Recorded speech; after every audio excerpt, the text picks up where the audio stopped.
రవి గారు, తెలంగాణ రాజకీయాల్లో ముఖ్యంగా కాంగ్రెస్ పార్టీ రాబోయే రోజుల్లో మంత్రివర్గంలో చాలా మార్పులు చేయబోతుందని ఒక వార్త చక్కర్లు కొడుతోంది. మరోవైపు కేసీఆర్ కుమార్తె కవిత గారికి టీఆర్ఎస్ అనే పేరు, అంటే కొద్దిగా మార్పులు ఉన్నాయనుకోండి, కూడా కేటాయించడం జరిగింది. ఏంటి సార్, ఇలా తెలంగాణలో ఆసక్తికరమైన రాజకీయ మార్పులు ఎలా చూడాలి? అది తెలంగాణ రాజకీయాలు బాగా కొంచెం హాట్గా ఉన్నాయి. కేసీఆర్ ఈ మధ్య వచ్చి బహిరంగ సభ పెట్టడం, రేవంత్ దానికి కౌంటర్ ఇవ్వడం, తర్వాత ఈ ఢిల్లీ వెళ్ళి పర్యటన, మేడిగడ్డ కాళేశ్వరం మీద కమిషన్ సిఫార్సులు సిఫార్సులు చెల్లవని చేయడం, హైకోర్టు ఇట్లాంటివన్నీ ఉన్నాయి. ఈ మధ్యలో మంత్రివర్గ పునర్వ్యవస్థీకరణ జరగలేదు రేవంత్ రెడ్డి ప్రభుత్వం ఏర్పడినప్పటి నుంచి ప్రముఖంగా. కాబట్టి ఇప్పుడు జరుగుతాయి తొందరలో. ఈ ఎన్నికల ఫలితాలు ఇవన్నీ వచ్చిన తర్వాత ఒక అంచనా ఉంది.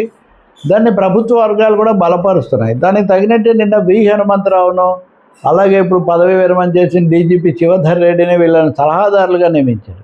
ముఖ్యంగా విహెచ్ని నియమించటం అంటే మంత్రివర్గంలో మార్పులు చేస్తారు, అప్పుడు ఎలాంటి సమస్యలు రాకుండా ఉండడం కోసం ముందుగానే కొన్ని సర్దుబాటు చేస్తున్నారని అంచనాలు ఉన్నాయి. మంత్రివర్గంలో 2 మంత్రుల మీద తీవ్రమైన అసంతృప్తి ఉంది. ఈ విషయంలో ముఖ్యమంత్రి రేవంత్ రెడ్డి వాళ్ళ అధిష్టానాన్ని కూడా నచ్చ చెప్పగలిగారు. కాబట్టి 2 అయితే తప్పకుండా మారుస్తారు, తొలగిస్తారు. ఆ స్థానంలో ఎవరిని తీసుకుంటారు అన్నది ఒకటి. అలా చూసినప్పుడు అజారుద్దీన్ మంత్రి పదవి ఉంటుందా లేదా, ఆయన ఎమ్మెల్సీగా చేస్తారా అంటే గవర్నర్ ఎట్లాగో సకాలంలో అజారుద్దీన్ చేయడం ద్వారా ఆయన మంత్రిగా స్థిరపడ్డారు. కాబట్టి రాజగోపాల్ రెడ్డి, కోమటిరెడ్డి రాజగోపాల్ రెడ్డి ఒక తీవ్రమైన నిరంతర ఇదిగా ఉన్నారు. ఆయన ముఖ్యమంత్రి మీద చాలా వ్యాఖ్యలు కూడా చేస్తున్నారు. తనకు పదవి ఇస్తానని పార్టీలోకి వచ్చాక ఇవ్వలేదు అన్న మాట కూడా ఆయన చాలాసార్లు మాట్లాడారు. ఇప్పుడు ఏం చేస్తారు? కోమటిరెడ్డి రాజగోపాల్ రెడ్డికి ఇవ్వాలంటే కోమటిరెడ్డి వెంకటరెడ్డి ఇప్పటికే ఉన్నారు. కోమటిరెడ్డి వెంకటరెడ్డి ఉండగా ఒకటే కుటుంబం నుంచి అన్నదమ్ములు ఇద్దరికి మంత్రి పదవి ఇస్తే మాకు సమస్య వస్తుందని అధిష్టానం చెప్తూ ఉందని. మరి ఈయన నియమించడం కోసం ఆయన డ్రాప్ చేస్తారా? చేస్తే ఆయన ఇంకా చాలా ఎప్పటి నుంచో సీనియర్. ఈ ప్రశ్నలు వాళ్ళకు సంబంధించినవి ఉన్నాయి. సామాజిక వర్గాలకు సంబంధించి కూడా కొన్ని కొరతలు, కొన్ని అసంతృప్తులు ఉన్నాయి. కోదండరాంను ఎమ్మెల్సీగా ఆయన స్థిరపడ్డారు, కానీ ఆయన మంత్రిగా చేసే అవకాశం ఇంత తొక్కిడి మధ్యలో లేదు.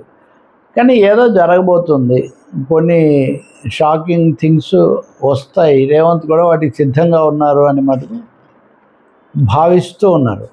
ఇది అధికార పార్టీకి సంబంధించిన విషయం. ఇదైతే ప్రధాన ప్రతిపక్షంగా మాజీ అధికార పార్టీగా ఉన్న బీఆర్ఎస్లో కవిత టీఆర్ఎస్ అంటే తెలంగాణ రక్షణ సేన అన్న పేరుతో ఆమె ఎలక్షన్ కమిషన్ అనుమతి తీసుకొచ్చారు. అంటే సేన కొంచెం కలిసి వచ్చిందని ఏమన్నా అనుకున్నా? అది కూడా ఉంది. ఎందుకంటే పవన్ కళ్యాణ్ జనసేన, పక్కనే మహారాష్ట్రలో శివసేన ఇలాంటివి ఉన్నాయి. కాబట్టి ఈ 2 కూడా కలిసి వస్తాయనే భావన. రెండోది సేన, రక్షణ సేన అనడం ద్వారా మేము తెలంగాణకు రక్షణగా నిలబడతాము, అసలు మేమే అసలైన తెలంగాణ కార్యకర్తలం అని ఆమె ఇదివరకు క్లెయిమ్ చేశారు కదా. కేసీఆర్ బయలుదేరినప్పట్లా లేదు, ఇప్పుడు మరమనిషి అయిపోయారు.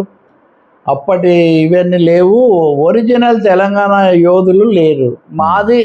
కాబట్టి మనం తెచ్చుకున్న తెలంగాణను కాపాడడానికి మేమే అని దానికి తోటి సేన కూడా కలపటం, వీటన్నిటి ద్వారా ఆమె ఒక గట్టి ప్రయత్నం అయితే చేస్తున్నారు. నన్ను ఇందాక కూడా 2 జాతీయ పత్రికలు, పీటీఐ వాళ్ళు, ఇట్లాంటి వాళ్ళు, వార్తా సంస్థలు అడుగుతున్నారు ఏముంటుంది ప్రభావం అని.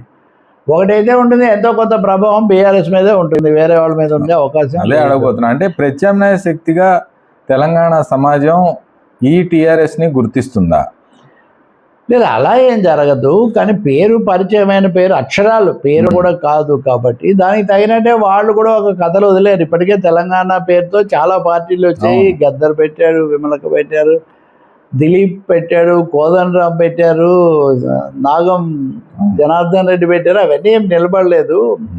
అంత మాత్రాన ఏమీ జరగదు అని వాళ్ళు అంటున్నారు. పైగా కవిత మాటలు ఆమె ఎంత తీవ్ర విమర్శలు చేసినా సూటిగా ఎదుర్కొని ఆమెకు ప్రాధాన్యత ఇవ్వదలుచుకోలేదు. ఎవరో సుమనో లేకపోతే మాజీ ఎమ్మెల్యే జీవన్ రెడ్డో ఇట్లాంటి వాళ్ళు కొన్ని మాట్లాడారు. కానీ కేసీఆర్ అసలు మాట్లాడలేదు, కేటీఆర్ పరోక్షంగా మాట్లాడారు.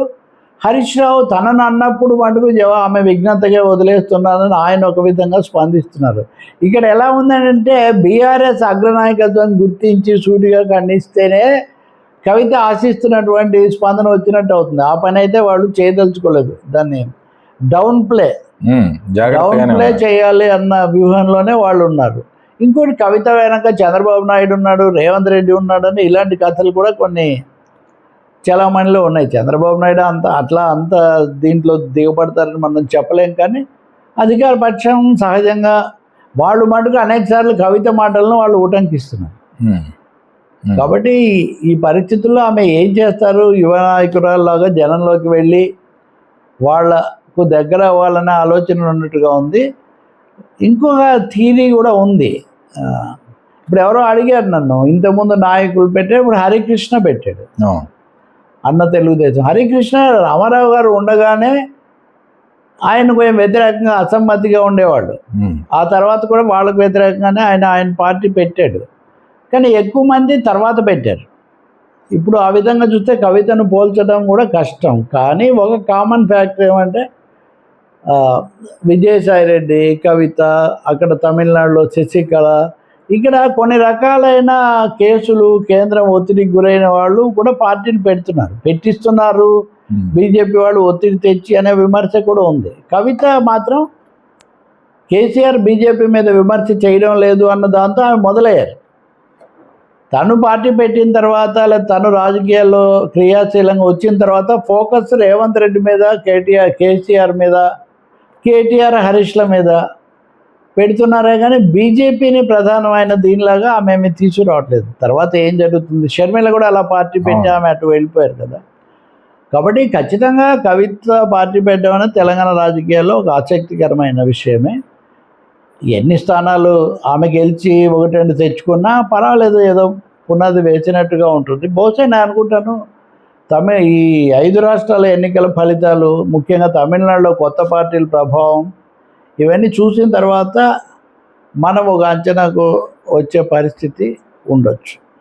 సార్, ఒక విషయం అంటే తెలంగాణ జాగృతి అనే సంస్థ కవిత గారికి ఎప్పటి నుంచో ఉంది. అంటే బేసిక్గా పర్సనల్గా ఒక సంస్థ ఉన్నది కవిత గారికి మాత్రం. ఆ ప్రభావం ఏ మేరకు పనిచేస్తుంది? అంటే ఇప్పటికే ఆమెకు ఒక నెట్వర్క్, ఆమెకంటూ కార్యకర్తలు అవి ఉంటాయి, అంతవరకు నిజమే. పార్టీ పేరు కూడా ఒక విధంగా ఆమె చెప్పిన పేర్లలో జాగృతి అని వచ్చేటట్టుగా కూడా పార్టీ పేరు కూడా ఆమె సూచించారు.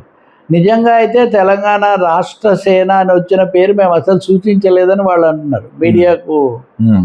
ఆ రోజు ఆమె మీడియాకు చెప్పిన రోజు మటుకు ఈ పేరు ఎక్కువగా వాడుకలోకి వచ్చింది. మీరు అన్నది కూడా నిజమే. అంటే బీఆర్ఎస్ లేదా టీఆర్ఎస్ అధినేత వేరే వాళ్ళు ఎవరిని సంస్థలు పెట్టుకోవడానికి ఒప్పుకోలేదు. కొంతమందిని అలా సొంత దుకాణాలు పెట్టుకుంటే వాళ్ళ మీద కొంతమంది కట్ చేశారు కూడా. కవితకు ఆయన ఆశీర్వాదాలతోనే ఒక ప్రత్యేక వ్యవస్థ ఏర్పడింది. అలాగే కొంతమంది కీలక నేతలు నిష్క్రమించాక వాళ్ళ వ్యవహారాలు చక్కబెట్టడంలో ఆయన ఆశీస్సులతో ఆమెకు ముఖ్య పాత్ర లభించింది.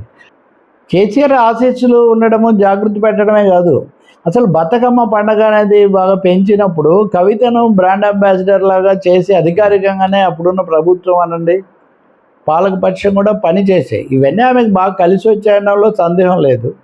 పైగా కేసీఆర్ కుటుంబ సభ్యులు, నాయకులు, యువ స్వరాలన్నీ ఒకటే విధంగా వినిపించే విధంగా ఒక తర్ఫీదు కూడా ఆయన ఇస్తూ వచ్చారు. ఆమె పార్లమెంటుకు పోటీ చేసి ఓడిపోయినప్పుడు కౌన్సిల్కు పంపించడం కూడా దీనివల్లే జరిగింది. కానీ మొన్న ఎన్నికల్లో ఓటమి తర్వాత ఈ వైఖరి కొంత మారింది. ఈడీ కేసులు, ఈ లిక్కర్ స్కామ్ దీంట్లో ఆమె అరెస్ట్ అయినప్పుడు తగినంతగా స్పందన రాలేదు అని ఆమె అంటారు. కానీ కేటీఆర్తో సహా, అలాగే మొన్న చేరిన జీవన్ రెడ్డితో సహా వాళ్ళు అసలు ఆయన వల్లే కదా మీకు గుర్తింపు వచ్చింది అన్న మాట కూడా వాళ్ళు అంటున్నారు. బహుశా పార్టీ పెట్టి విమర్శ చేయడం ద్వారా ఆమె తన సొంత వ్యక్తిత్వం, సొంత పాత్ర, సొంత గొంతు వినిపించే ప్రయత్నం చేయొచ్చు. ఇప్పటికే కొన్ని ప్రజా సంఘాలు, వామపక్షాలు, కొంతమంది మీడియా మిత్రులు, పెద్దలు వాళ్ళను కలుసుకునే ప్రయత్నం కూడా ఆమె చేశారు. కాబట్టి కొత్త తరహాలో ఆమె ముందుకెళ్ళే అవకాశం ఉంది. Right sir.